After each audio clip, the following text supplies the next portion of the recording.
question that I often get asked is, what plants can I use in my garden that have fragrance? Beautiful fragrance. Now, there are a lot of things out there, folks. Really, really loads. But here's the key to it. Number one, make sure that you plant them really close to your home. So just at the edge of the patio or in a gorgeous pot where you can then enjoy them. Now, this little baby here is a fantastic fragrant plant. It's part of the jasmine family. It's called Jasmine multiportatum. Gets these beautiful big star-shaped flowers right throughout the summer. Now, this baby, in my opinion, is much happier when it's in a pot. That's where I think it does well, because you can trim it, you can keep it the size that you want it. In the garden, it kind of tends to, it doesn't really know if it's a bit of a climber or a shrub or a low-growing shrub. So unless you are going to tend to it and prune it frequently, it's going to get a bit out of hand. But that's not saying that you can't take it and put it further into the garden, into the back of beds, where it can kind of take on its own shape and do what it needs to do. This is a great plant. Can do in semi-shade or in the full sun, and that's why I like it. Next to it here is probably the most favorite of all, and probably the toughest of all fragrant plants, is the Trachelospermum jasminoides. Now, also part of the jasmine family. Now, this guy, oh man, and as I was walking past it, you just get these wafts of it. It's gorgeous. This plant can be used and trimmed into either a hedge, or it can be used just to grow as a ground cover, or as a creeper going up trellises or right over walls.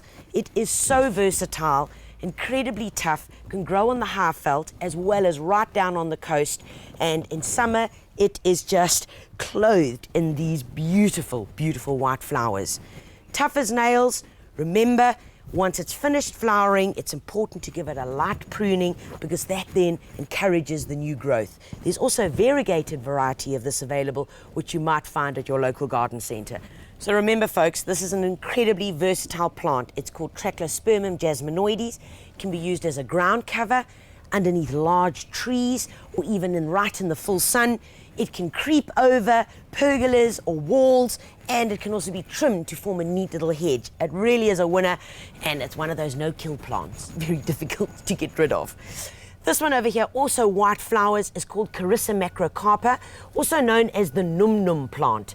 Gets these lovely white fragrant flowers right throughout summer. You get two varieties. You get the dwarf variety, which is this one. Then you get the taller one, and that really forms a huge hedge. It's got thorns like that long on it. Great for security hedging. Plus, it also gets a fruit. Once it's finished flowering, it gets these beautiful red fruit on it. Some of you might remember when you're walking down to the beach on the dunes, this is the plant that grows naturally. It gets that big red fruit that when you bite into it, it's got that milky substance. That is Carissa. Great hedging plant, great for security, and beautiful for fragrance. Then, whoever thought that fruit trees might have an awesome fragrance? Well, of course they do. This is an ornamental citrus tree, and it's called a calamondin. Now, calamondin gets a little fruit. In fact, on here, do you see this little guy over here? That's its fruit. Now, this fruit is probably going to get to the size of a 50-cent piece.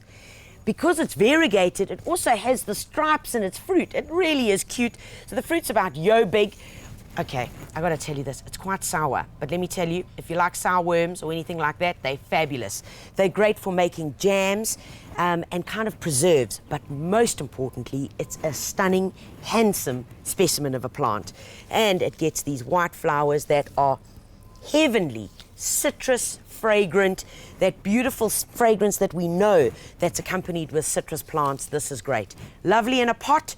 Put it in your veggie garden, maybe to give a bit of structure, and other than that, you really are going to be able to enjoy loads and loads of this plant for its awesome fragrant flowers.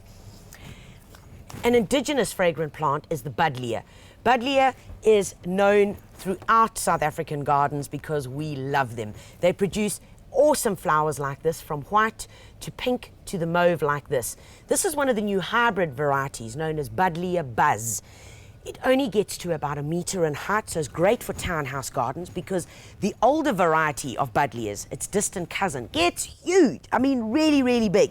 So this is a good plant for smaller gardens, produces these beautiful panicles of mauve flowers, and haha, beautifully fragrant, absolutely fantastic. Folks, when it's finished flowering, prune it back hard, and I mean really hard. Give it a good pruning so it can come away again and look with this new foliage, because that's when it then can recover. It likes growing in the full sun, well-drained soil, is a good pot specimen, and likewise equally a great specimen for the garden.